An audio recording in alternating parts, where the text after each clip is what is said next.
Mbalamuti abalabi ba MRU TV erinnya Nasuna Enjo ng'atuuse n'ensonga eziviiriddeko obumenyi bw'amateeka okweyongera mu Lungujja mu kitundu ky'e Lungujja ekisangibwa Lungujja Kosovo.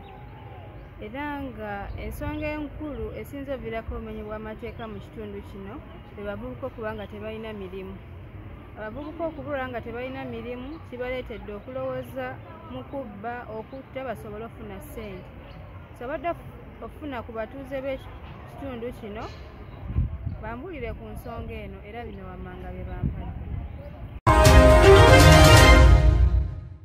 Obumenyi bw'amateeka obungi mu ggwanga lyaffe naddala wano mu kitundu kyaffe eky'e Lungujja, ensonga nti abavubuka tebalina mirimu ekibaleetera okuba nga babba ebintu by'abantu, banyaga ensawo z'abakyala ne bakozesa n'ebiragalalagala okuli enjaga, obukoola n'ebintu ebirala. Kiviirako obumenyi bw'amateeka mu kitundu kino bannange tulinamu obuzibuzibu nga bw'omanyi ekitundu. Abavubuka tebalina mirimu, abavubuka zaala mungi, emirimu yino n'amasannyalaze, amataala. Twetaaga security ku kitundu kino eno.